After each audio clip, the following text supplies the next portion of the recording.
Bonjour, moi c'est Aïka, connue sous le nom de Aïka Samba sur les réseaux sociaux. Moi, c'est Régine Kibonge, connue sur le nom de Mama Régine. Donc Mama Régine, c'est bien évidemment ma grand-mère. Elle, évidemment, c'est ma petite fille. À la base, moi je suis créatrice de contenu, influenceuse et je suis assistante en psychologie dans la vie de tous les jours. Moi, maintenant, je me repose, je voyage, j'ai beaucoup fait. Mais avant ça.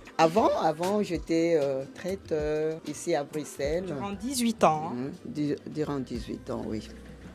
Donc aujourd'hui, on va dire que c'est la présentation du livre de recettes qui est sorti pendant les vacances. Donc on a fait un livre de recettes au Congo avec ma grand-mère. L'idée en fait est partie, on va dire pendant le Covid où je faisais vraiment plein de recettes. Mais à un moment, j'avais plus d'idées et du coup, je demandais souvent à ma grand-mère de me révéler ses secrets, de me donner telle et telle recette. Et c'est comme ça qu'elle m'a dit, tiens, en vérité, je vais t'écrire des petites recettes sur un papier. Et je lui ai dit, ce serait bien qu'on fasse un livre de recettes parce que moi, j'ai beaucoup de gens de mon côté qui me demandent souvent les plats sur les réseaux sociaux et en même temps ma grand-mère, en sachant que là maintenant elle fait plus le service mais elle a été traiteur durant 18 ans et il y a toujours des gens qui la réclament jusqu'aujourd'hui et c'est vraiment comme ça que l'idée est partie de faire un livre de recettes et on voulait surtout le faire dans notre pays natal et du coup on s'est dit on va le faire au Congo et en même temps on va porter les tenues en pagne parce que moi j'ai une passion et pour la mode et la cuisine. On est vraiment parti pour le livre sur des recettes de cuisine et aussi des tenues en pagne. Donc voilà. En général, on ne donne pas les recettes de famille. C'est ça. Mais elle, c'est ma petite fille, c'est tout à fait normal que je lui transmets ces recettes-là. Parce que si je ne faisais pas ça, je pouvais rester avec, ce n'était pas... Le but, c'était qu'il sache ou elle sache préparer, faire de recettes. Et là, c'est pour cela qu'on a commencé à faire des recettes typiquement congolais. Mais il ne faut pas oublier, à la base, ma grand-mère, elle avait un rêve et elle voulait faire un livre de recettes. Et du coup, quand moi je lui ai parlé de cette idée-là, elle m'a dit tiens, j'ai toujours voulu faire un livre de recettes, mais je ne savais pas comment m'y prendre. Donc en vérité, on le fait à deux. Et du coup, ça a été, on va dire, un projet commun. C'est ça. C'est la transmission. Le résultat final, disons, ça va. Elle a su faire tout ce que je voulais, donc ça va. Ce livre, on l'a fait à deux, mais si je peux dire, c'est elle qui a fait vraiment le travail.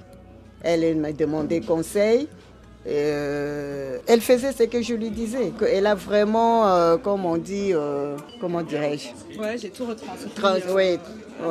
À la fin, oui. On a fait les recettes à deux aussi. Ouais. Et du coup, une fois qu'on était parti au Congo, on a fait appel à un chef cuisinier, on a fait appel à un photographe de là-bas où on avait toutes les idées, toutes les recettes. Et du coup, c'est comme ça que le livre a été fait.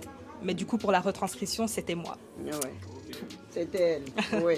Moi, je ne donnais que des conseils et des recettes, mais c'est elle qui a fait tout. Mais tu m'as bien aidé quand même. Oui, j'étais même étonnée parce que quand le livre est sorti, je n'étais pas ici. J'étais au pays. Elle m'a appelé pour me dire que le livre est sorti. J'étais un peu étonnée parce que moi, ça m'a pris Ça m'a pris du temps. Surtout moi, je griffonnais de temps en temps de recettes et tout. Et elle, ça fait quoi quelques temps après, elle m'a dit que non, tu blagues ou quoi? Je dis oui, mamie. Elle m'a montré le livre par vidéo. Je dis félicitations. Donc, l'idée, c'est parti par là, quoi. Surtout qu'on a fait ça au pays. Donc, c'est transmis à elle. Elle qui est la plus âgée de mes petits-enfants. C'est elle maintenant qui va transmettre aux autres. Donc, c'est ça le but aussi. Combien de temps ça a pris, franchement, pour être honnête, plus d'1 an. Parce que je ne l'ai pas fait éditer dans une maison d'édition. Je l'ai vraiment fait toute seule. Du coup, ça m'a pris énormément de temps. Après, j'ai eu de la chance d'avoir fait appel à une relectrice. Des personnes ont été autour de moi pour m'aider par rapport à ça. Mais ça a été difficile. Et franchement, je suis vraiment contente du résultat. Parce que c'est vraiment tout ce qu'on voulait.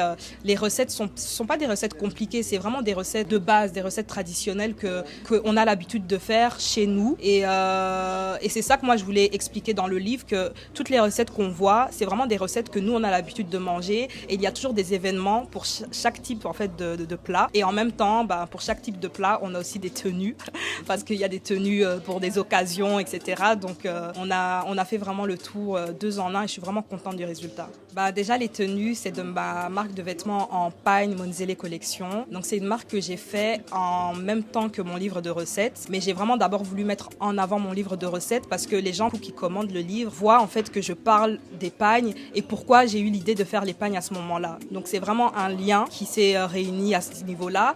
Et du coup, c'est pour ça qu'en fait, pour cet événement privé, je voulais vraiment mettre à l'honneur le pagne et ma collection. C'est pour ça qu'on voit tout le monde habillé en tenue de pagne. Et là même, ma grand-mère, elle a une tenue spéciale qui n'est pas encore sur le site. Et ça, c'est une de ma nouvelle collection également. Donc, je suis vraiment contente parce que, encore une fois, ça, c'est un projet que j'avais à cœur, mais je ne savais pas comment le sortir et à quel moment. Et en faisant le livre de recettes, ma grand-mère m'a encouragée, en tout cas, à faire ma marque de vêtements en pagne. Made in Congo aussi. Les vêtements, en fait, je les dessine et je m'imagine et j'envoie en fait à mon équipe qui se trouve au Congo. Donc moi, je ne fais pas les vêtements, mais c'est vraiment, on a voulu partir du fait que on va faire les confections au Congo et on les ramène ici. Et donc voilà. Même le tissu, ça vient de là. Oui. Donc c'est typiquement vraiment congolais, quoi. Moi, en tout cas, je suis très contente de ma petite fille. Donc, elle a su réussir le deux à la fois en un rien de temps. C'est vraiment, je la félicite. Merci. Je nous souhaite que du succès et j'espère en tout cas que ça soit le livre ou ma marque de vêtements, que ça va exceller et je sais que Dieu fera grâce. Dieu fera grâce, il a déjà fait grâce. Ouais. On a déjà vraiment beaucoup de résultats, on a eu une belle vente au niveau des livres, les vêtements également. Chaque semaine, il y a toujours des clientes, donc on est vraiment contents. Merci à toi.